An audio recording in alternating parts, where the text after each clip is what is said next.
Hello and welcome to this episode of our Batman podcast that as yet still remains untitled at the time of recording, although this episode won't be played in any particular order, so win-win there. But you can know for history's sake that we haven't named the podcast yet, but we will be picking it soon. We've had a stunning array of responses across the social media from various people who are looking forward to the podcast.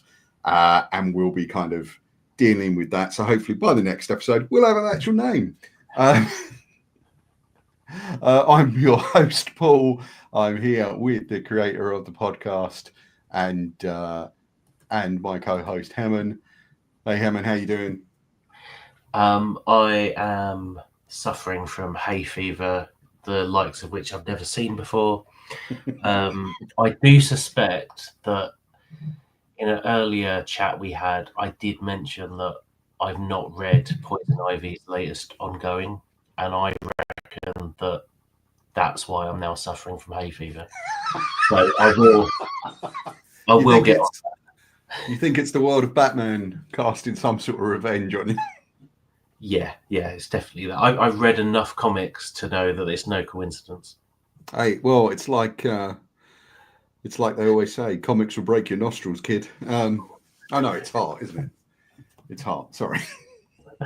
Anyway, this is a Batman podcast. Neither of us are Batman. And the structure of this podcast is that each week we will present you at least 2 Batman books connected by a theme.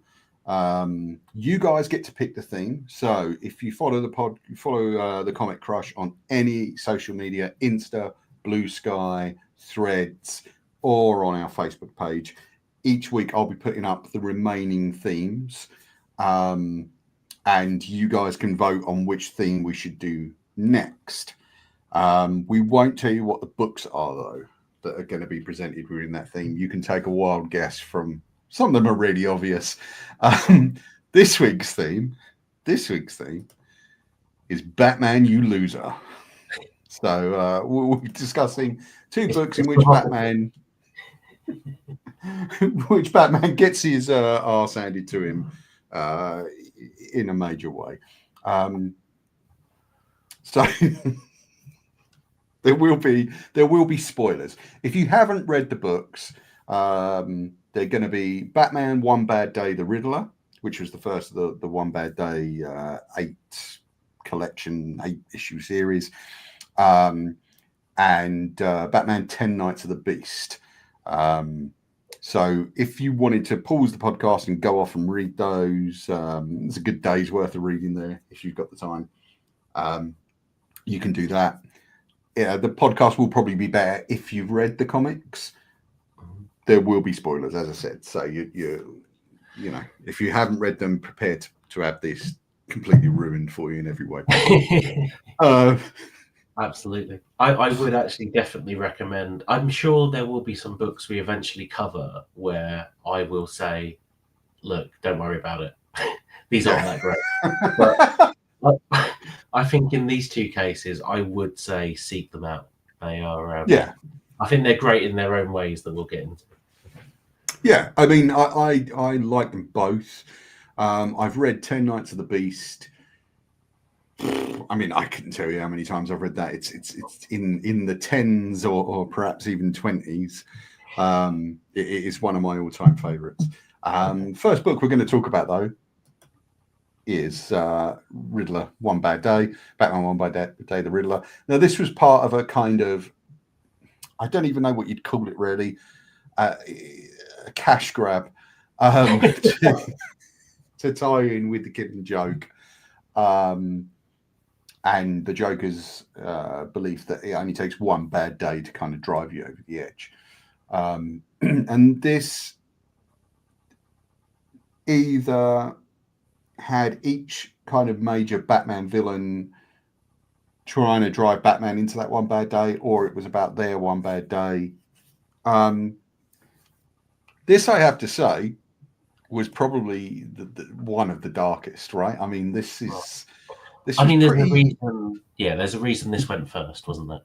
Yeah. I mean, it was like, it actually took me by surprise how grim it was in terms of the kind of overreaching power that the Riddler's given, and the things he's willing to do. And it's very much in keeping with Tom King's much sort of darker version of the Riddler, that kind of came out of his War of Jokes and Riddles in his Batman run for the Rebirth era. Up until then, the Riddler had kind of undergone a really strange transformation in the Batman books. He'd become a detective, much like Batman. He was trying to position himself as the world's greatest detective. He was a major part of the Hush storyline, although you're not, you know, it's best you read that to figure out why. And generally, it become a sort of, they've moved him back to a kind of figure of fun / sidekick. And this just kind of went, nah, it's not that. Yeah, I mean, it's interesting you say this is dark. And I remember, I think I read it when it came out. It hit, you know, it hits like a sledgehammer. I don't think I've read it since. So I've sat down to read it again. And I was struck by, oh my God, this is so dark. There's no, like, Tom King can be very funny. I think it's kind of underrated that he does have a great sense of humor in some of his books. Not all of them, but sometimes he decides, I'm having fun with Batman or what have you. This is not that. This is just misery. Just misery for 80 pages with absolutely incredible artwork.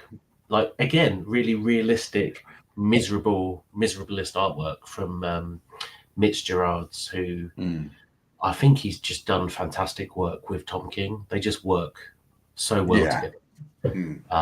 You've got, what was it, Sheriff of Babylon, Strange Adventures, and my favourite, Mr. Miracle, which just, all of them are just great. I think he kind of bridges that gap between really clear storytelling and cartooning, and that kind of Sienkiewicz style, wet, smeared kind of paint, gouache and wash look. He really kind of bridges those two gaps. I think the only thing I would say about Gerads' art, not as a detraction, is that he's very, like, I think he's kind of almost is doing, traditional still frames. He's not, he's not presenting dynamism or massive amounts of movement. And that's not to say he can't do that, because he absolutely can. But I think what he's doing is he's a great kind of artist for conversation, for back and forth. Absolutely. Medium shot, cut. I think that's why one of the reasons he works quite well with Tom King stuff. Yeah, I was going to say that I think the dynamism in a lot of this comes almost between those panels, because a lot of this is either a 9-panel grid or, the page is split into 6 widescreen panels. It's very compressed and claustrophobic for most of it, apart from there's a few great just one-page splash pages that are really effective, because the rest of the book is really tight and contained. And that actually brings up an interesting point about the podcast, guys. I would say that if you're looking at us at home and you're listening, you're watching the podcast as well as listening, do yourselves a favor, because we're going to be showing you a lot of the art, especially this week. We've got a lot of images. I hope we get through them all. Do blow it up to full screen. Not because you want to look at us. To be honest, I can see the state of my hair here, and I don't even want to want to look at me right now. It's just reminding me how much I need a haircut. But you can you blow it up. We'll show you more of the art, which we're going to do now. So we're looking at kind of the opening murder here that kind of kicks this off. And I love the fact that they chose to do this through the kind of security cameras. Yeah. I really like that idea. Well, because it's such a brutal... that like there's no, I mean, I guess the whole theme of this is there's no funny joke, there's no riddle, there's no nothing. He just walks up to someone in the street and blows their brain out, and then looks at the camera. And I love the sort of fuzzy effect that is going on here to show it's like, you know, an old sort of monitor, but that also kind of hides the brutality of just the, you know, you're being shown that violent moment of someone just having their head blown off.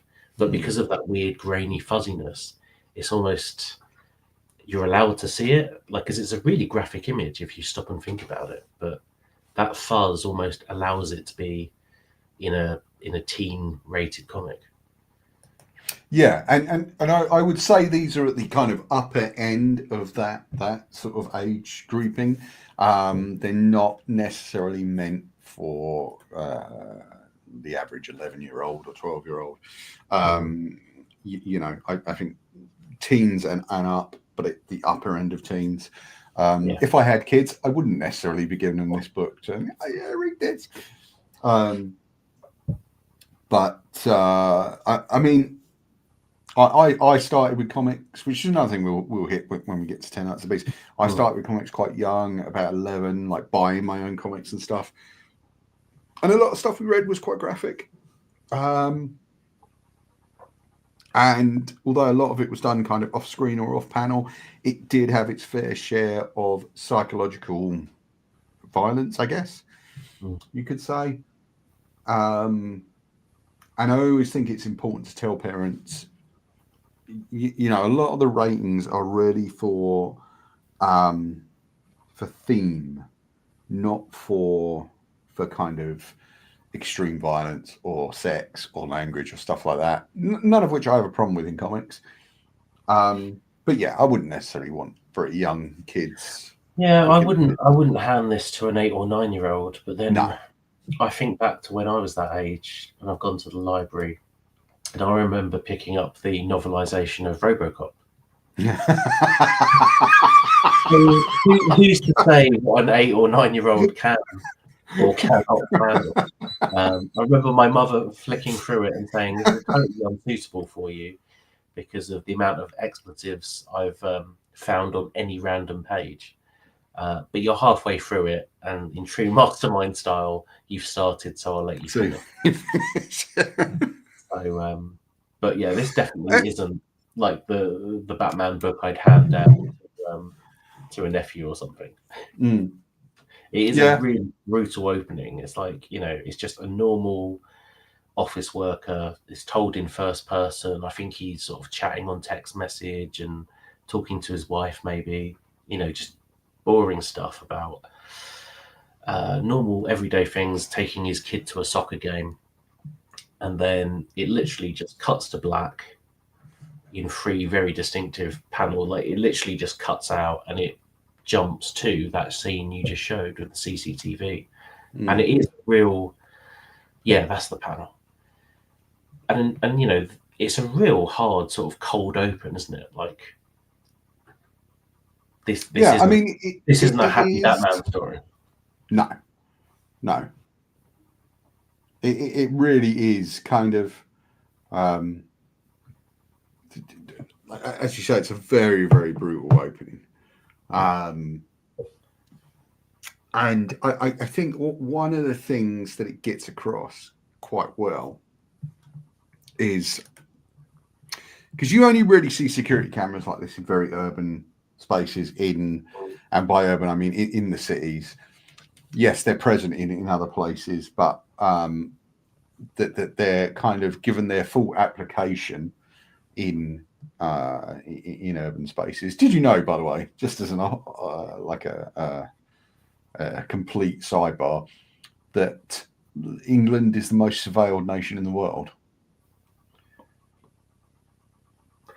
I'm just pointing out there. I've heard that many times. I even heard that randomly watching a Fast and Furious film the other day. Like that fact has got to be the most quoted one. You can watch any film and it will just suddenly come at you. Like, okay. And do you know what? I need to really look into that fact because I have taken it as granted. But now I'm starting to worry. I'm seeing it in so much media. Is this real? I mean, it feels like it, but they can't. It probably is. It probably is. They can't catch these people on mopeds, so is it? I don't know. But it's not really. There's plenty of video of people on mopeds nicking mobile phones. But what the point I'm trying to make, sorry, was because I as a progression is like the crime is.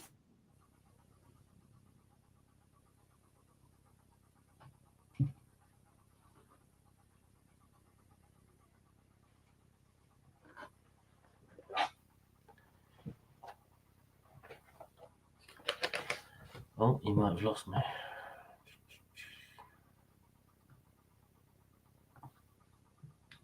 Sorry, my internet is terrible. I do apologise about that, guys.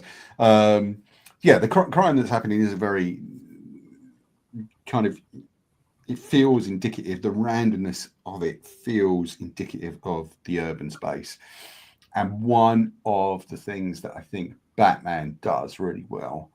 And this was pointed out, I think, by the documentarian and presenter Mark Cousins. I don't know if you know him. He's done loads of film stuff. He's really great kind of documentarian.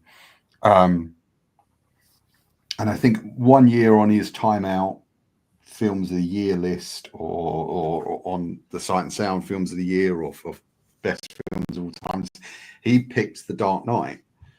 And the reason he picked The Dark Knight was that he said it was a great example of what cities can do to people. And it's just like, yeah, this is exactly the kind of thing you see. And I think Batman as a whole is a great example of what cities do to people, which is not always positive. And I say that having lived in cities, most of my life, and now moved further out into the suburbs and beyond, because it ain't all fun. But yeah, and we kind of get this kind of initiates this sort of war of. It's not a war of wits, really. It's something else between it's between Batman and the Riddler. It becomes. I think you called one of the illustrations the stare down countdown. Oh, yeah. I mean, that look that comes later on is like it's that shot of Batman after Riddler has just given him such a talking to of look how clever I am, you will never stop me. That is of pure contempt, and I think he's already come close to throttling Riddler where he stands in that sequence, but he stops because he's like, this isn't who I am. But that stare is like this calculating, we know what happens to Riddler by the end of it, and I think this is the start where he's going through the process of how am I going to stop him? What is the grand plan here? Yeah, and it's strange because at the beginning of the story, I didn't get the sense that Riddler had this grand plan. Like, I don't think you think he's going to take Bruce on this journey, because he just seems like absolutely on one. He's just giving Commissioner Gordon a hard time in the interview cell. And I think, I even get a chuckle from, I think Gordon says to him, I've spoken to Batman, and to quote Batman, he said, he's not coming. You're not worth my time.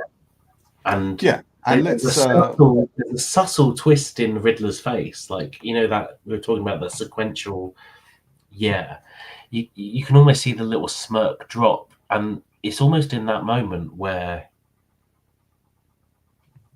he just starts pushing buttons. You know, he goes on about Gordon's affair and things like this, and references Joker's one bad day. I think he actually calls it, you know, Joker's whole one bad day thing. And you're like, okay, what is going on here? Because Riddler just seems on one and absolutely determined to provoke Batman or provoke something, and it's it's quite dramatic. I think you get a sense that something has changed. Something with Riddler has changed. And I mean, it's not like I guess the easy thing for them to do with these series, and I have not read all the specials yet, so they're all in a box somewhere. I did buy them all, but they're all in a box. I'd say they're entertaining in their own ways. They're not all like, this is the high watermark. None of them hit as good as this, and not all of them actually. I know it was totally marketed. You said at the beginning it was a cash grab, but I think that was just a marketing thing.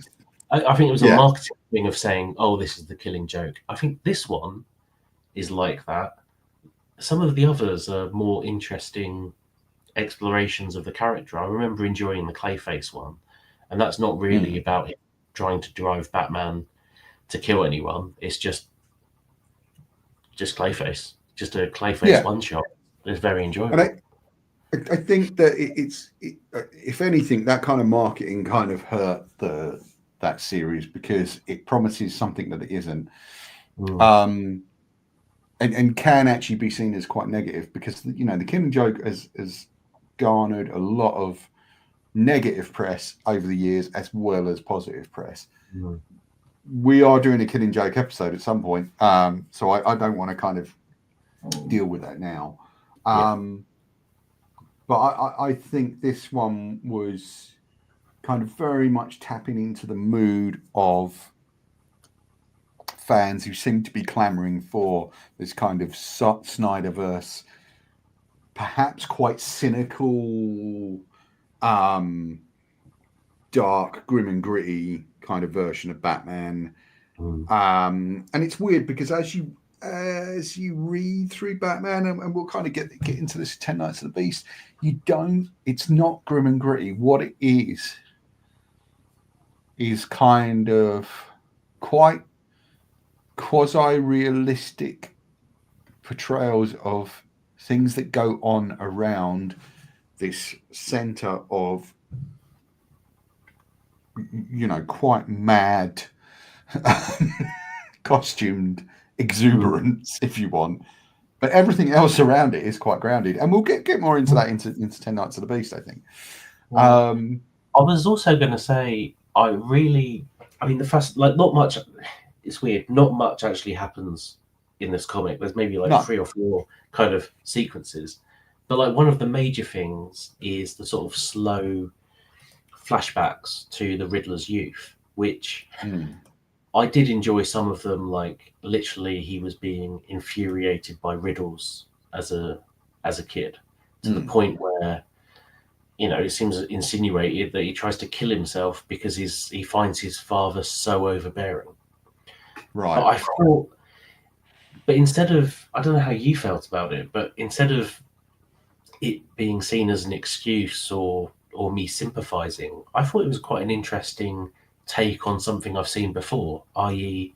usually, so this teacher is just, he sees something great in Ed, in Riddler, and he's like, you can be more, and he's trying to push him, trying to get him to use his mind more. And it's it's Dead Poet Society, it's Dangerous Minds, History Boys, it's Goodwill Hunting kind of character, right? Not comparisons I'd ever thought I'd hear for Batman. But okay. That's the concept, right? Like, you can be better than this, blah blah blah. But instead, it just drives him insane. Like all the pressure around this, he ends up killing this teacher instead of, this is the kind of guy that would be like, hey, that's the guy that taught me just to think outside the box a bit. Instead, it's like, I beat his head in a basketball court because he figured out I cheated on a test because I just couldn't get the riddles don't make any sense. Right. I thought that was fascinating, like Mm. a fascinating origin, which I presume is a retcon. I don't remember reading a sort of Riddler origin story before. No, I don't. I don't actually know what the origin of the Riddler is. Do you know that? In all the years I've been reading Batman, like he pops up so much, but I don't actually know what his origin is. I don't. I'm not sure there's been a modern one, and by a modern one, for me, I mean in the year one period of around 1985, if you like, to 2011. I don't think there's been one. And I really struggle to kind of recall what his sort of stated origin. I'm sure somewhere I've got Batman Villains Secret Files comic, and somewhere, no, in fact, I know I have. Right. And somewhere in that, in one of those, in one of the annuals, there'll be a Riddler Who's Who entry. I used to love the Who's Who DC entries; they were great.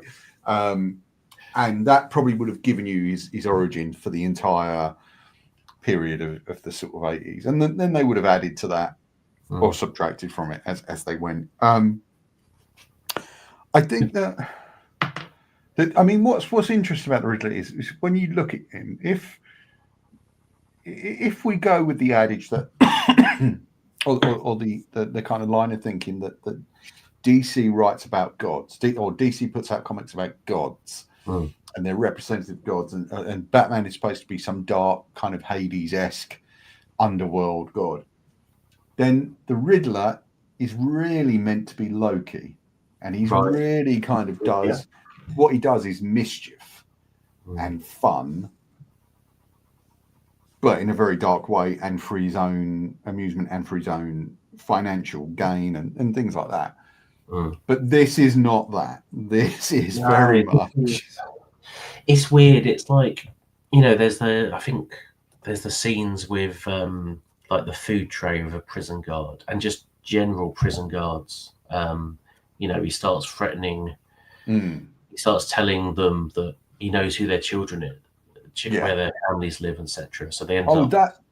They start shooting each other, which is such a it's been used a lot. I think it was used in the Fast and Furious film again. Actually, recently watched. It's a staggering sequence, though. Like it's to read, it's an amazing sequence, as you say, where he's calling out the names and addresses and persuading them to do these horrible things. And also part of the Riddler's kind of power, which is, I'm not actually going to lift a finger. I'm just it's just information. All I'm doing is I'm just providing information. It is weird, isn't it? It doesn't feel. This doesn't feel like in these sequences. It doesn't feel like the Riddler. Like I think the violence is more like the joke, but it actually feels more like the kind of cliched American TV. And I'm thinking like something that's not that good, like The Blacklist, but it has a charismatic actor, or like, or the 24 villain who's got plans within plans within plans. Just improbable. It's that kind of that guy. I mean, it's fun. It's great fun in a sick way as you're watching it, but it kind of doesn't. It doesn't kind of ring true. I mean, I completely bought this because you're just in horror of, oh my god, what is going on here? This is absolutely insane. But it almost feels like, why are you doing this? Just because Batman's ignoring you? This. I already made my Will Hunting reference earlier, but this is evil Will Hunting. Like, he finds everything so easy, so boring.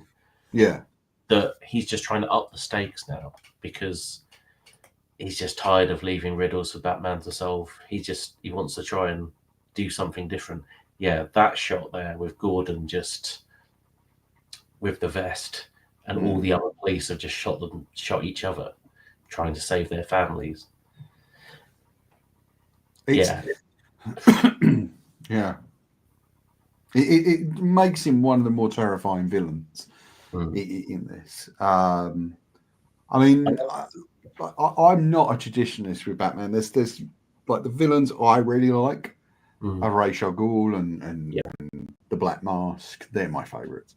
I'm not really a sort of super Batman traditionalist, but I think it depends on the execution, the writer, and who comes along with an idea, and the artist that can come along. And it's fascinating as well. Like, I would have grown up with the Adam West cartoon, and then the animated series, and I guess Jim Carrey. So those are three wildly, slightly different versions of the Joker, but they're kind of funny. They're all funny. He's a figure of fun, and Tom King has decided, in this, Edward Nigma is Breaking Bad. He's really. I mean, to my mind, I'm sure our listeners and viewers can tell us there's perhaps other occasions, and I'd love to hear from you guys. Do drop a comment below if you've got other occasions when this has happened. But the only other time I remember him being this dark was there's a great story called Dark Knight, Dark City, which very much partially inspired Morrison to do some of the stuff he did with his Batman and Son and the Barbatos, the Bat God, all that stuff. So that has its kind of origins in, as far as I know, in a story called Dark Knight, Dark City, in which the Riddler kind of sacrifices a baby, or is part of a group that sacrifice a baby to bring up this god. I mean, it's written by Peter Milligan, I believe, who is not known for the lighter, funnier side, although he can do, I mean, ecstatics and things like that. I'll tell you a funny Peter Milligan story when we go off here. But Milligan is very well read and very much an intellectual writer, and although can still spin a good yarn for comic fans, because I believe comics should be kind of relatively simple. And he kind of wrote this staggeringly dark. I believe it's Milligan. I'd have to check. And Mignola did the covers, I think, for that run. And it was just a great kind of fusion. I forget who the artist was. It wasn't Aparo. It was someone else, and I can't remember now. But yeah, definitely worth reading. You can track that down. Dark Knight, Dark City. It was only three issues, but he's one of the kind of great under the kind of radar Batman runs. But that's the only other time I've seen him be that dark. And this was evil stuff. Yeah, he genuinely is a bad guy. I was going to say there was. This is the moment actually with the shotgun. This moment here was, I think, the only other sequence I thought worth chatting about before we sort of get stuck into the finale. And that basically is, I love that this guy tried to shoot Batman, the guy famously not into guns. But I love the calm explanation of saying, I'm known for mercy, but that all got used up the moment you open fire on me. Yeah. And I find this sequence really chilling, and actually in retrospect, it's a pretty interesting precursor for later, because the Riddler's almost mocking Batman for his mercy, but here we have Batman explaining, well, actually there is a line, and if you cross that line, I'm not going to go easy on you. And it's just absolutely terrifying, like just calmly explaining to someone, you are responsible for the pain I'm about to give you if you go through with this. Well, I think one of the big Batman things is choice. It's like make the choice, mate. Like, and Batman, as you say, doesn't kill. But we've talked before about how actionable that would be in a realistic situation. You wouldn't have a man dressed. Yeah, I know what you mean. When you were saying early traditionalist, etc. Like, I definitely am one who doesn't want Batman to be killing people. I watched the Snyder ones, and it looks like his Batmobile is just machine gunning things left, right, and centre. But that said, if the story is entertaining enough, and this goes for any medium, if the story is entertaining enough, you let that go in a second. Like, Batman Begins, when he just tells Liam Neeson, Argyle, I won't kill you, but I don't have to save you. Like, all right, yeah, but you did actually break the train, and I mean, you killed. You have a series of actions. Bruce, you have killed him. Sorry, mate. But in that moment, you're like, yeah, you showed him. You let it go. Whereas if you were a traditionalist, you'd be like, well, actually, no, he shouldn't have done that. If the story is entertaining enough, and I think you let it go. Like with this one, I mean, it's pretty clear that he ends the Riddler, as far as I'm concerned. Like, which we'll get to in a second. But I mean, you look at the Burton Batmans where he's killing fools left and right. There's he drops down the sewer with the bomb strapped to him. Going back to 8 or 9 year olds, I must have been somewhere between 9 or 10 when that hit BBC One premiere, which is where I would have seen the first. But is that the right age for Jack Nicholson in your life? Like,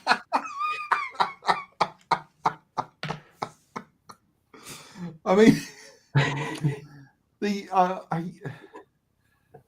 there's a level of sadism in all of it, really, that can't be. And indeed, if we really want to get into it, a level of sadomasochism, which is something that we'll bring up in. But there's kind of, I think, in all these things. I know Warren Ellis kind of famously say, grown men running around in pervert suits, and that was his. And it's just like, okay. But I find that stuff a kind of quite cool kid, cynical edge. They're all perverts, and it's just like, maybe. And in fact, if you really want to get into that, there's a great book by, I think it's Joe Kelly, called Sex, which deals with kind of perversion and superheroes, and that's an amazing book. But there is a level of sadism. There is a level of cruelty to it all. It's not pleasant to be hung off a roof, I'm sure. Well, he's definitely trying to feed someone. Well, threatens to feed someone to a shark in this one. Yeah. Okay. So in, I believe you've got that on the. So there's a. Is that the one? Yeah. This was picked because I just love the way that Gerads has sort of captured. Batman is in shadow for most of this book, and I just love that little silhouette of Batman just looking on, of just, tell me what Riddler's up to. Yeah. I just love this take of I just wonder, what would he have done if the shark had actually got the guy in his mouth? Brought out the shark repellent? I don't like. He's Batman. He's got this. Don't. And I say that. Sorry, I didn't expect him to bite you that hard. We'll return to that statement in the 10 Nights of the Beast, because that shook me. That shook me, actually, because I'm very much used to Batman being a certain way, a certain level of confidence. And so, I see him dangling someone off a roof, putting them in the water with a shark. I think, don't worry, Bruce, he's a clued up guy. He knows what he's doing. He studied with the best. He knows the angle that the shark's going to cut. He's got this. Yeah, animals are dangerous. I've been rewatching Jurassic Park, the Jurassic Park movies lately, and it just proves that animals can be wildly unpredictable, even the made-up ones.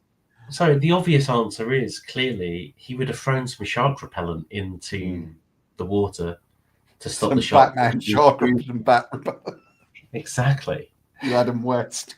Yeah, it always goes back to Adam West. This is probably like the 5th shout out Adam West has had in the episodes we've recorded so far. I think of a certain age, it must live rent free in your head. I reckon I must be one of the last generations that applies to, because I don't think it was shown on TV that much afterwards. I wonder what that would be like for audiences now. Anyway, we can get into that. There is speaking of the threat level of Batman, one of the things I will never forget in Batman comics is I remember reading an issue of Detective written by Mike W. Barr and drawn by Alan Davis. And there's a scene in it where he basically threatens a criminal with rape in prison to get him to talk. And he's like, you're a very good looking guy, Jimmy. And I think you'd be very popular in prison. And it's just like, what are you saying? What? You're Batman. That's what? So, like, I think you can bring out the level of threat. Oh, you can also go way too far. Like, I had to reread it 4 times because I was just like, what? You can't say that. You're Batman.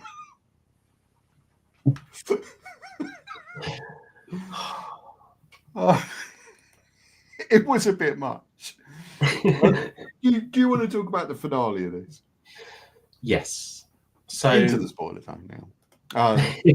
Yeah. So this panel here, like, you know, he states he gives Edward a riddle of his own, which I was trying to come up with different answers for. I mean, the answer is death, right? Like, can you think of a different answer to it? No. I mean, it's interesting, and also this is for reasons we'll get into when we do the Killing Joke episode. This is not unlike the Killing Joke ending. Yes. So I think that's been done very much on purpose. Yeah. And also it's interesting because, you know, King is often, like, some people have exalted Tom King to the level of, hey, he's the new Alan Moore. I think that's true. I don't, and that's not an insult to him because I think he's an excellent writer. But yeah, this kind of is a rhyming couplet with the end of Killing Joke for reasons we'll get into when we do that. Yeah, but it is also that mirror image of the first sequence on the mobile phone. Completely. I guess the only difference is you don't see the aftermath in this. So if you want to believe that actually Batman did find a different way other than just killing the Riddler, I think there's enough wiggle room for you to think that if you just really want to believe that he wouldn't do it. Yeah, I mean, I think it's entirely possible. I think it's entirely possible. But I wanted to ask you, so in the lead up to the sequence, there is like so much like sort of nightmare scenario discussion between Gordon and Bruce. It's things like I think he's saying no one will watch the hotel because he keeps threatening their families. The other criminal gangs are like looking up to the Riddler as like, wow, he put the bat in his place. It's like sort of this desperation, like Riddler has won. Like, what do you think was the moment that makes Batman think, no, I'm not having this after all those? Because there's so many. I don't know. I think it's because I've got a theory. Because you could make an argument that it's ego. Yeah. Because this is the man that makes plans to bring Gotham entirely under his control should it ever get so bad, you know.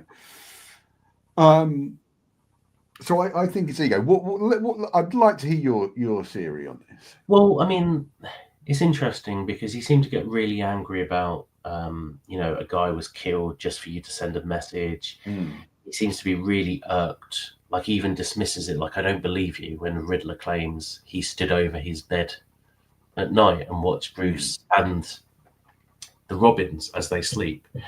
And, like, he's stolen money from his safe just to see if he would notice. And you're right, that could be ego. But my theory is I think animal cruelty makes Batman fucking insane. What? Because there's a statement. There's a statement where Gordon says, look, no one else will watch him. So I went and watched him, and he killed Barbara's cats. I haven't got the heart to tell Barbara. Now, Exhibit A, he loves Catwoman. Exhibit B, there's a moment of year one that lives rent-free in my head. Yes, I know what moment you mean. And now this panel's making sense to you. So it lives rent-free in my head. So, Bruce is Batman's cornered. The GCPD SWAT teams are swarming in, and he literally brings down the roof of this apartment to escape. It's absolute chaos. And instead of escaping, he'd seen one of these SWAT members open fire on a stray cat. And so instead of escaping, he turns around, finds that guy, and punches him through a wall. Absolute deranged behavior. So I have got a theory, and I will see if there's any more incidents in the 3000-esque issues of Batman. If animal cruelty makes Batman say, no, you've gone too far. I think in this instance, Barbara's cats was the last straw. It was like, no. Not Mittens and Tipsy, not those two. I'm gonna end this now. Yeah, it's possible. It's possible. I'm going to have to go back and reread it with that in mind, I think. Maybe I'll have to go back and read every issue of Batman with that in mind. I mean, spoiler, it's probably not that. I think it's all of those things. Yeah. But I think, for me, that little statement about Barbara's cats was like, oh man, this guy's gone too far. So, but yeah, I think he's probably played it out in his head of, well, my mission to save Gotham will just absolutely collapse if the fear of Batman isn't there. Yeah, so he's just reinstating the fear, isn't he? So you could argue he might not have even killed Riddler. He might have just made him disappear. He could have done. I mean, although how you would do that, I don't know. We're going to move on now to... I think the ending of the next story might give us a clue of how Batman makes people disappear. We're going to move on now to 10 Nights of Beast, but before we do, I do just want to bring up the web shop, which helps keep the Comic Crush going. The Comic Crush is entirely run by me on my own, basically. So all the articles and anything that goes up on the Comic Crush has my hand in it somewhere. There's no AI. There's no... nothing is there unless I put it there. It's a lot of work. Please do consider buying something from the web shop, especially if you're in the UK. Do consider buying something from the web shop just to help support, because that's what keeps it going. Or please do sign up to the Patreon. You can do that for £2 a month. It's less than the price of a cup of coffee. And that helps keep me doing things like this, and helps keeping me review comics and writing about comics. We're one of the few AI-free and ad-free comics and entertainment websites out there. I would say that there's very few of those left now, and increasingly it's going to get worse, folks. And I'd like to keep it that way. So please do consider signing up to the Patreon or buying something from the web shop, or both if you're feeling particularly generous. You can have a look at all the Patreon tiers in the thing there. And we are doing Patreon specials for this particular podcast, and they'll be coming up soon. So yeah, folks, I appreciate all your support. Follow us on socials, retweet, share the podcast, do all that. But please consider signing up for the Patreon or buying something from the workshop, because that really helps. On to 10 Nights of the Beast. Now, this first appeared in, I think, summer of 88. Sorry, early spring of 88, according to that date on there. In Batman 417, 418, 419, and 420. This is by Jim Starlin and Jim Aparo. Mike DiCarlo on colors, I believe there. Now, this is a formative piece of Batman fiction for me. It's very dependent on you at least being semi-conversant on the Cold War, yeah, because it does concern the Star Wars peace program, probably the most laughably named peace program ever conceived. Now, the Star Wars peace program made the news. It felt like on a weekly basis in the UK when I was growing up. The idea was that it was a strategic defense initiative. I believe one of the things they were looking at would be shooting down nuclear missiles as they flew through the sky with orbiting satellites. I don't actually remember at the time really digging into what it was, because that information just wouldn't have been available to you. You just knew that there was this thing. And we were in the middle of the Cold War, which was especially kind of active between America and Russia at the time. But this was during this 4 issue, because there was a go lot for it, hit me. Well, I found out that a young senator named Joseph Biden was against the Star Wars program, right, in the 1980s. But it was more not just about the Star Wars program. It was more, I saw something that I hadn't seen for a long time.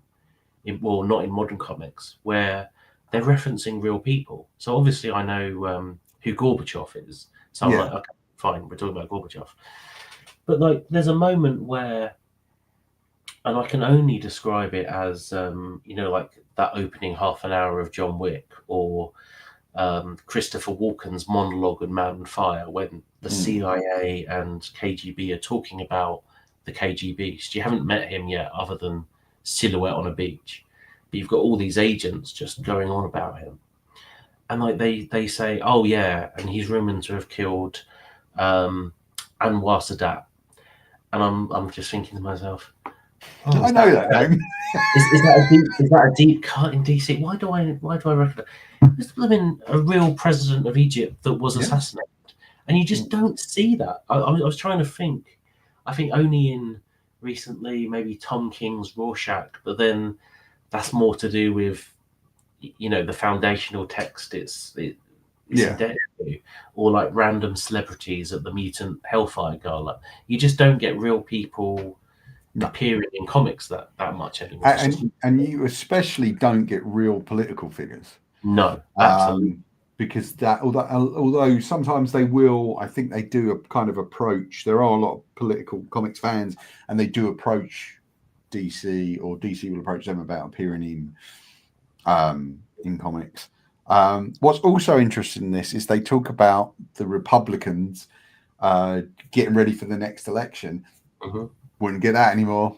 That would not be a thing for various reasons. It's so of its time. I was going to say, I'd never read this before, actually. So this being like, I'll go easy on it. I enjoyed it, but because it clearly means a lot to you, Paul, I'll pull my punches a bit. Oh, so you're not a fan? You're not a fan of this? No, I thoroughly enjoyed it. But you're not a fan of... there was a lot of... Look, one of the greatest Batman stories ever. This is an 80s movie in comic form. Like, this is, the Renegade Attacker. It's Day of the Jackal meets Red Heat. It is absolutely... Yeah. I mean, what you've got to remember, this comic would have been made for teenagers and people in their early 20s. And you cannot make assumptions about the intellectual level of teenagers and people in their 20s. Let's take a look at the Beast. And here in fact is the Anwar Sadat moment. They've even got a drawing. Yeah. And what I love, it's one of the things I love about Aparo, is that although he sometimes, quite often in older males, he does draw the same face every time, and it's just with or without moustache, even though he's a fantastic artist and he's a kind of seminal Batman artist for me. Quite often his faces have real texture. Sorry, I'll go back to that slide, because you can see Bundy there, the CIA agent. He's got a real kind of separate identity from the kind of KGB guy and Goulden, and I really like that. I really like Aparo stuff here, and this is great. Like, Like, you know what I'm talking about when I say the first half an hour of John Wick. You know when make that into a walk around poster, saying, DC. You know when they're saying, "Oh, you did what?" The John Wick's. I'm like, this is that. You know, saying that line there. It says, "For death is the currency that this man lives by." Like, I can totally see like Dolph Lundgren or Arnold Schwarzenegger on a poster with that statement. Like, he kills the currency. with their hands. He knows martial arts. He's cybernetically enhanced. He can tear a person in two. It's really laid on thick. He's a master of weapons, and you can see all the weapons there in this shot. What he's a master of. It's like it's just pure build up of how is Batman going to cope with this. And for the half of that first issue, Batman is in like one panel, just listening to this discussion on how much of a ridiculous badass is loose in his city. Yeah. And I love this idea that he's kind of snooping in via Gordon's, with Gordon being completely complicit. He's got the microphone there. And we've got the little grappling hook.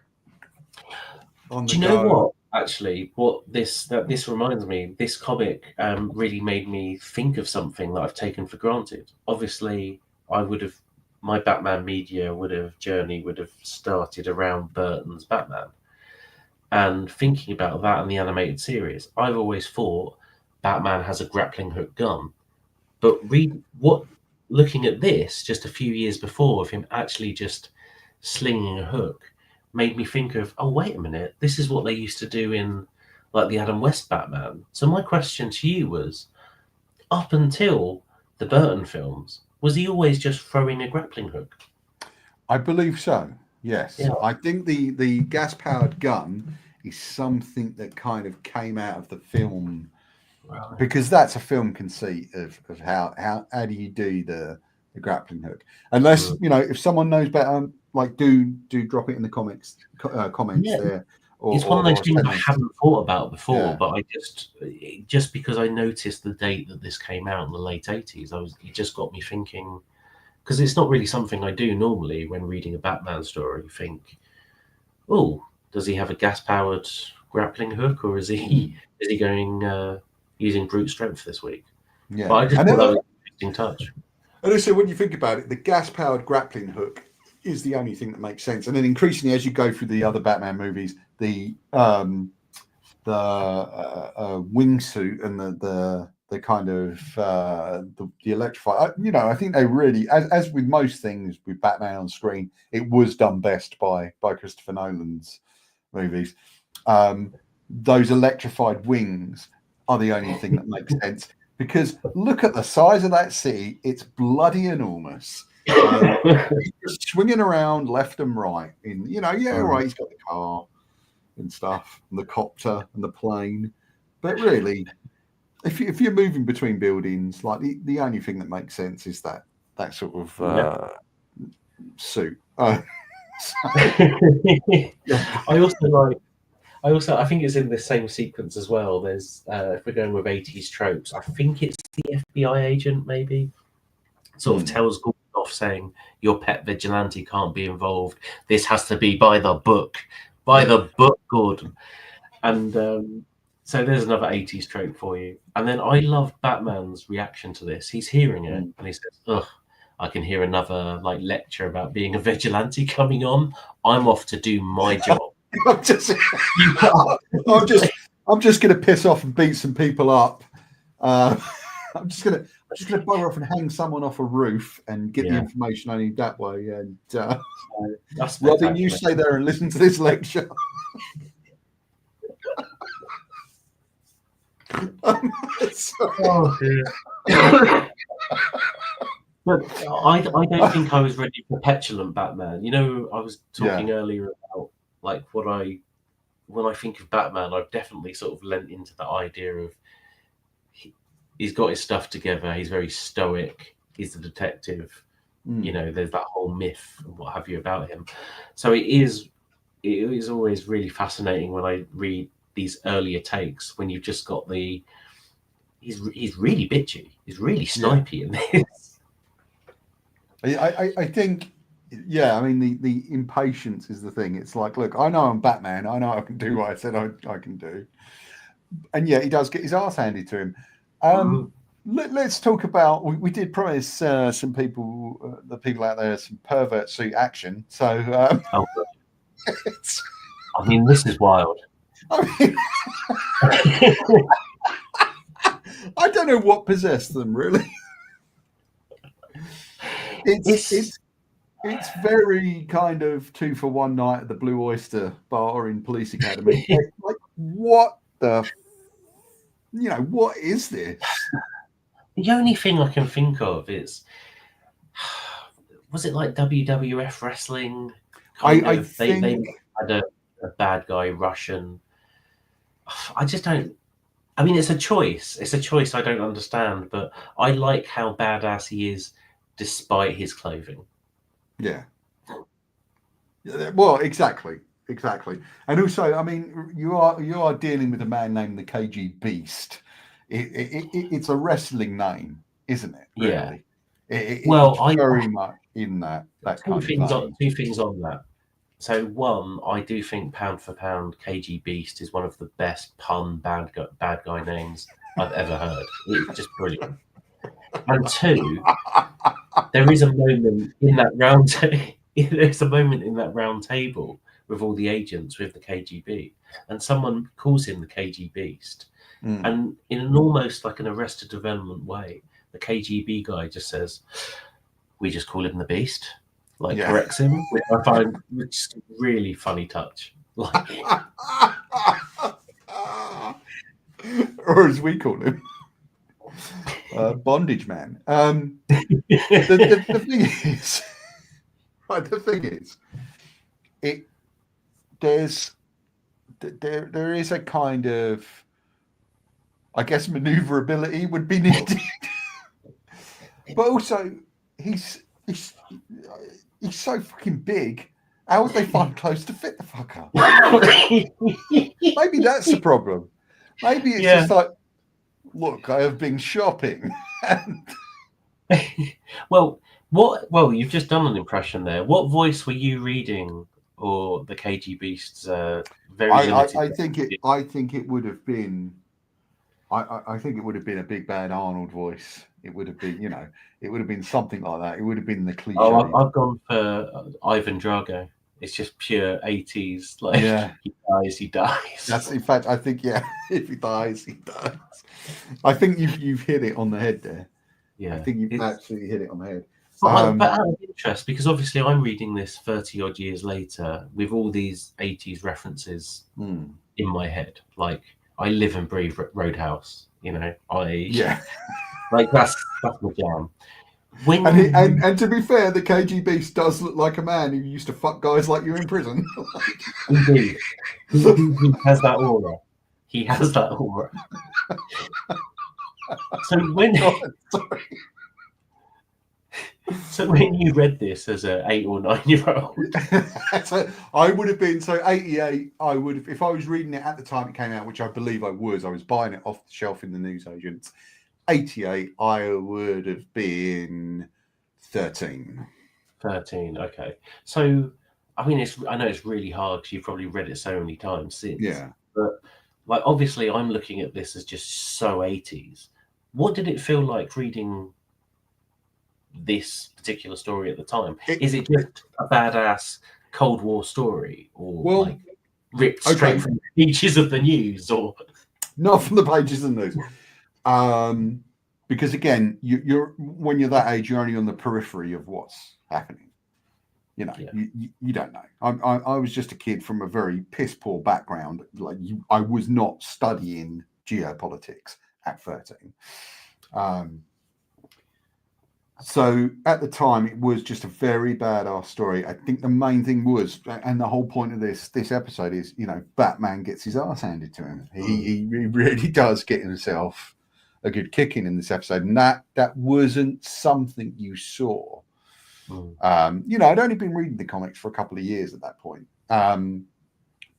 So Killing Joke had been out, and again, you're not grasping fully the kind of psychological stuff that's going on. Jim Starlin, I think he understood here the assignment was write a very good Batman story. This is Starlin's first Batman story.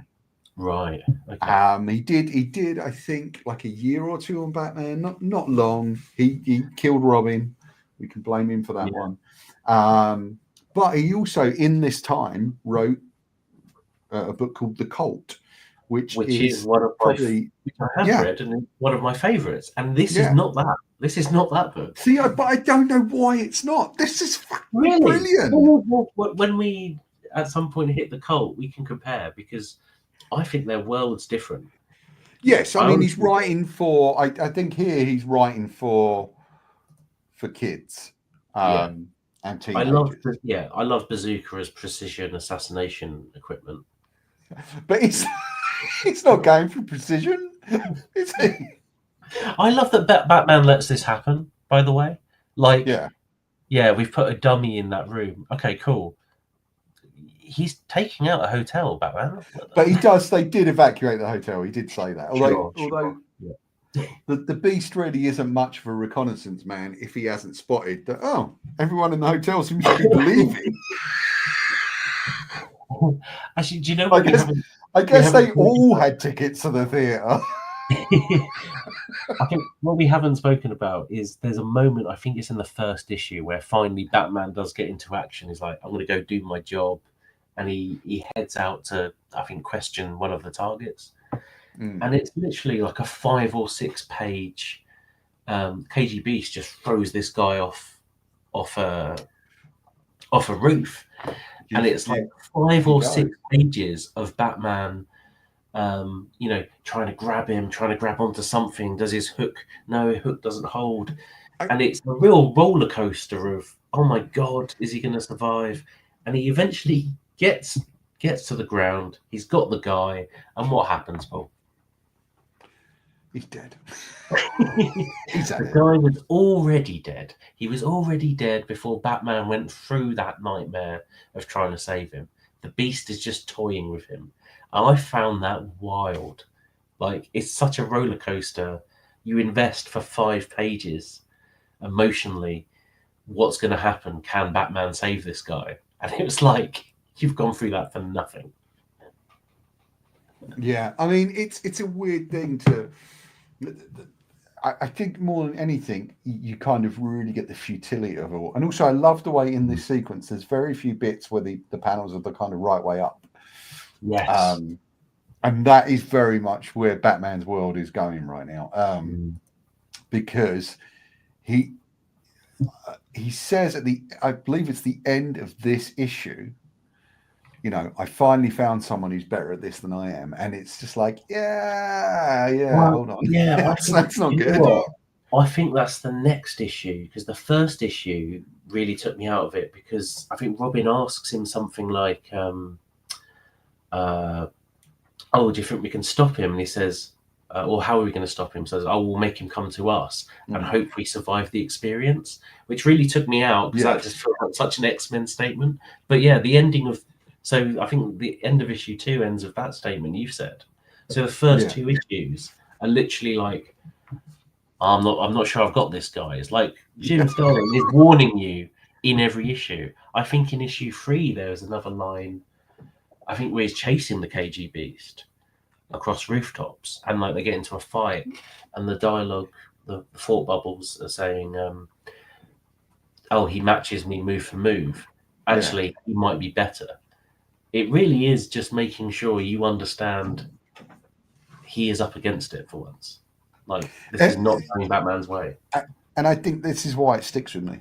And this is why I loved it, because it was the fallibility. And actually, if you look back at this kind of long-running Batman in the 80s, a lot of it is about his fallibility. Right. And there is a lot of that in there. But this was actually quite seriously done. I mean, as you kind of pointed out, it's the novel terrorism of this guy hang gliding down on a suicide mission. Yeah, that was to kill the president. And And then that's another great thing. Ronald Reagan pops up in this for quite an extended period. Right. So, yeah. Actually, yeah. So there's one thing before this with Robin. So when they're trying to work out who, because the other 80s cliche klaxon is, we've got a mole. Someone is leaking information, and they're going through. Robin doesn't really do much in this apart from, as you pointed out, kick a terrorist off a roof, and try and discuss who the mole is. And he points out that one of the agents, I think, went to a rally against the government. And I love how Batman just shoots him down with, look, just because you've gone to a protest against the government doesn't make you a traitor. I thought, man, America are just having the same conversations again and again. Well, and also incredibly liberal for a man that probably votes Republican. But but the Ronald Reagan thing, again, we were talking earlier about like real political figures being in a book. I love that Reagan was a target. I think I wrote in my notes earlier, wait, is Batman going to have to save the president of America? Yeah. And I love that's delivered. I love that's delivered.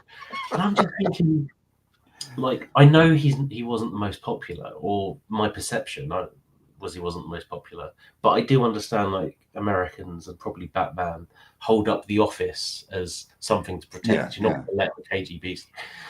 But this made me think this absolutely would never work in a UK context, right? Like the disdain we hold for politicians. Can you imagine John Constantine being asked to maybe stop demons from coming for Thatcher? He'd just light up a cigarette and grab a beer. Jenny Sparks. Can you stop Professor Pig from enacting revenge on David Cameron? No. I think one of the main things in Constantine was that the Tory government was in league with demons. So I think that was one of the main strands. There's definitely. I think in Peter. I think it might be Peter Milligan's or Mike Carey. It's definitely towards the end of Hellblazer where I think you're coming to the end of New Labour, and there's literally a story that states it's in a council estate, and I'm sure the story is called "The Tories Are Coming," or like there's the demons are whispering they're coming back, and it's just the most wild political commentary. I'll have to look and spot on as it turns out. Yeah, but you just don't see that. You just don't see that normally. These figures being in these books, it blew my mind. I love it. And also, it's interesting. This doesn't make a political kind of moral argument one way or the other. It just presents it as this is what's happening, and I'm going to stop it. I mean, I suspect that an awful lot of comic writers of the 80s did lean towards republicanism, but that was back when republicanism was actually quite moderate and not the kind of insane cult that it is now. I've had that explained to me by was it Jeff Daniels in the newsroom? Yeah. Like genuinely, that was the first time I'd ever, like, bizarrely, this Aaron Sorkin drama, like, because I guess I'd always grown up just seeing Republicans seem a bit much, but it is fascinating to see that there's just been an aggressive slide. But you see that everywhere, I guess. Yeah. It's just part and parcel of the political climate now, sadly. Now, we've got this kind of the long running chase sequence, which ends quite brilliantly. The handy, as you said, the handy concrete slabs. You can't go wrong with a handy concrete slab. I think someone takes a cinder block to the face. I was just like, as much as I'm making fun of this, I was fully invested in this as I'm reading it. Like, I'm fully enjoying these sequences of just take that, Batman. Like, it's wild. There's also, like, I think a moment which I think, Reagan says Batman's in a room with Ronald Reagan and all the agents and what have you, and the agents have their plan, and Batman says, well, actually, we should do this, and Reagan's like, I agree with Batman. And it's just such a great trope. I just love it. But yeah, of course, you're going to go with the man with that suit. And the Beast is a savage. There's one point where he murders an entire dinner, like an entire kind of event worth of people, hundreds of people, just to get one person. Is that the whole Republican dinner or something? But that's I mean, now you'd literally pay to see Republicans get murdered. This, of course, this is one of the most badass moments in comics history, as I remember, where he chops off his own hand to escape Batman. And again, this is one of the reasons why it lives in my mind. Yeah, well, I was going to say, like, one of my preconceptions was KG Beast. Is he the guy with a gun for a hand? And then I started reading it. This thinking, is why. No, he's not. And then I got to this point, he is the guy with a gun for a hand. Damn. Yeah. And again, like they like Starlin really knew how to plot and kind of use an action sequence. And of course, the end of that issue is great because it's the Beast and his kind of lackey visiting this kind of specialist engineer. Just happens to have a shop front in Gotham High Street, and say to him, he wants this is what you've got to build. Luckily, they've got plans already drawn up for how the hand's going to work. This is what you've got to build. And he's like, well, I can have it ready in 3 days. And he's like, you've got 2. He wants 1 day to practice with his new hand. And it's just like, well, I think I could deliver it. Yeah. Do you want it sent to you, or you going to pick it up? I love that. Yeah, actually, when you put it into that context, he said 1 day to practice with his new hand, and still in that issue, it's like, and I swear it was like 7-8 pages brawl with like, my favorite was the maneuver of Batman throwing a corpse at KG Beast as a surprise. There you go, top panel there. Like, it's just desperate stuff. There's like bayonets, tear gas, broken ribs. It's absolutely brutal. It's Batman always loses a rib or two. One of the actually, I won't mention it now because looking at the list of comics we're going to talk about at a later date. It's Do you know what? There is something really visceral about losing a rib. It's one of my favorite things about like Garth Ennis's Punisher Max. They're like, whenever he got into a firefight, there'd always be a description like, I've taken a shotgun blast to the chest and my rib's gone, not dislodged, not broken, gone. And you're just like, whoa. So clearly it's a running trope. Oh yeah, like comic characters are always losing a rib or oh, there goes another rib. My favorite is Dark Knight Returns.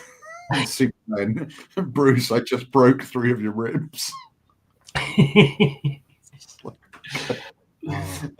Now this is where we really get into the badassery of this, and I think this is one of my favorite comic endings of all time. Yeah. So Batman chases the Beast down into the sewer, into an old abandoned kind of subway unit. Yeah, like a storeroom for pipes in the sewer. Yeah, as you've got, there's always a storeroom for pipes. And it shows you what a good artist Aparo is because all those backgrounds are filled in. Look at that. And the Beast is kind of beckoning him, come on, we'll finish it. We'll find out who's the best. Yeah, I love this. It's like, let's fight like men with pipes in a small room. Let's do this. I love that idea. It's recognition of like, oh yeah, I can see you're very good at what you do, but I want to know. And I think Batman and the Beast know that Batman's going to get his ass handed to him again, and it's going to be fatal. So Batman just goes, as you put it so eloquently, nope. Yeah, it is one of the best endings ever. I was genuinely shocked at this, that this was I knew what the theme was. I knew that he was going to lose, but to just say, nah, I'm all right. I'm not getting involved with this. You're a maniac. I'm going to board up a door. I'm just going to lock you in and walk away. Yeah. I was shocked. That's a great job's worth moment. I don't have to do this. I just don't have to do this. And you know what? One of the sweetest moments in life will always come to you, folks, when you realise you don't have to do this. You just don't have to do it. So I guess doesn't matter what it is. Oh, shitty work thing. Don't have to do that. Does this also violate the no-kill rule? Because I don't think there's any statement where he goes up and sees the agents and says, "Oh yeah, by the way, I've locked him up." Yeah. Because there's a statement earlier in the episode. I was talking about Batman being surprised. I think the CIA say something to him like, well, even if the Beast is captured, he'll just be extradited back to Russia and like winter soldiered or Manchurian candidated, and then sent back out to kill Americans somewhere else in the world. And Batman has this expression like, what? And I thought that was interesting. Like that made Bruce think, and I also can't throw this in Arkham. Yeah, as you say, he doesn't tell Bundy where he is. He just said the Beast is taken care of. He you don't have to worry about him anymore. And he looks, and it's a weird thing where it's like he's essentially telling Bundy he's dead, but he isn't. And I think later on it is kind of stated that he does escape.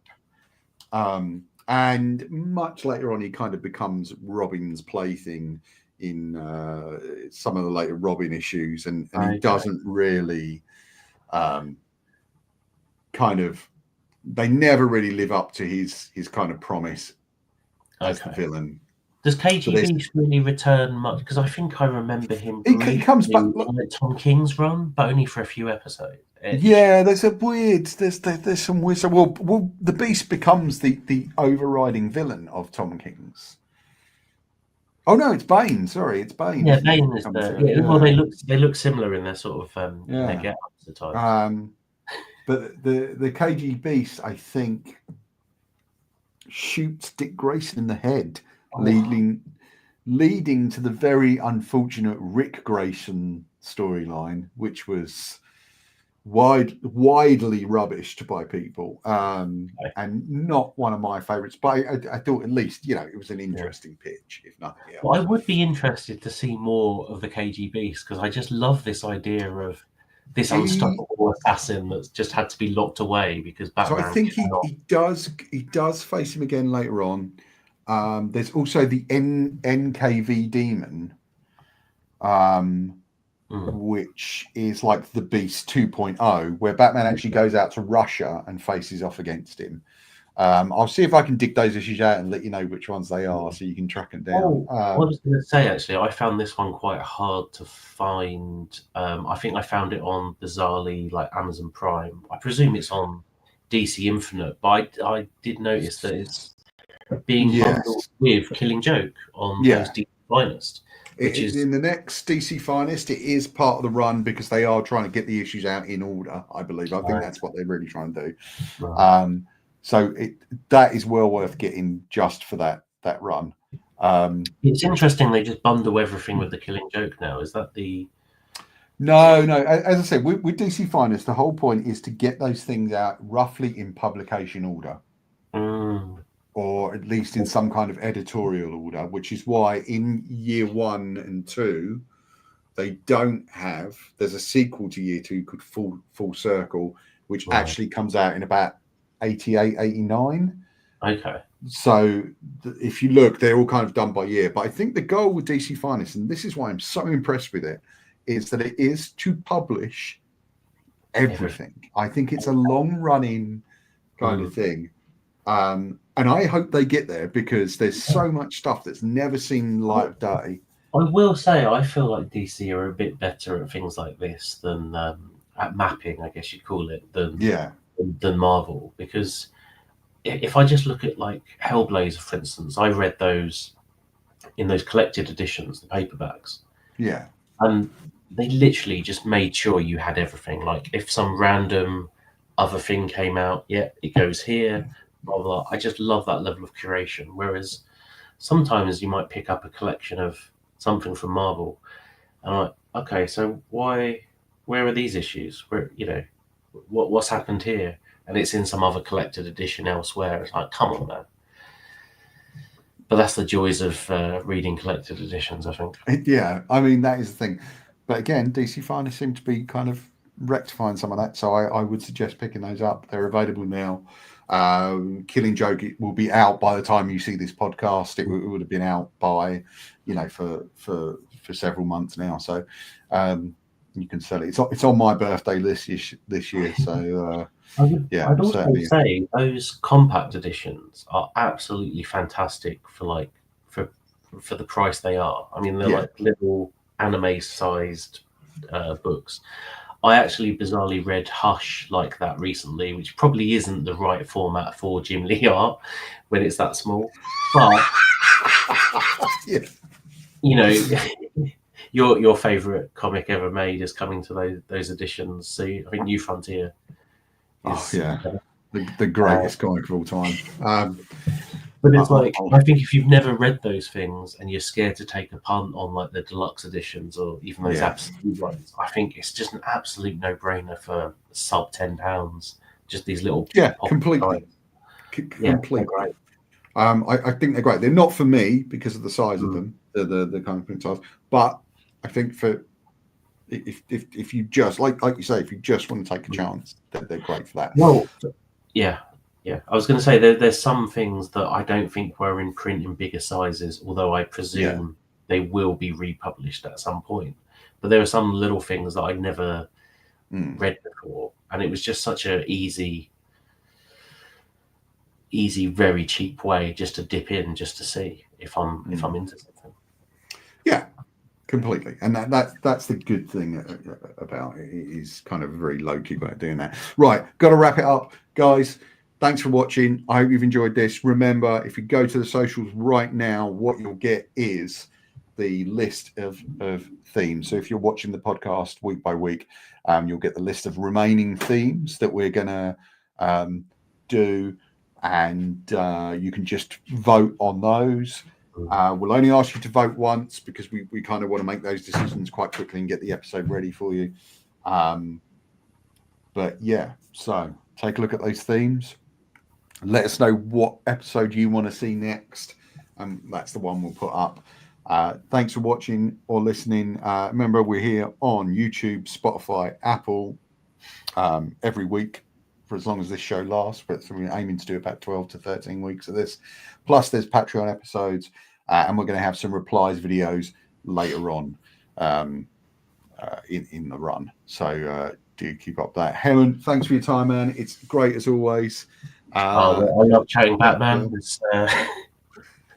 He's literally no chill. It's good because you've got at least 10 more weeks to do that.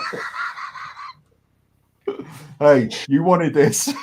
Thanks for watching, everyone. Remember, at The Comic Crush on bsky.social or at The Comic Crush on Insta or Threads, and just The Comic Crush on Facebook. Do like the page if you can, and you'll get all the information first about when new stuff goes into the web shop and when new stuff is coming out on those socials. And if not, thecomiccrush.com, tons of reviews and things on there. Hemen, thanks for your time again.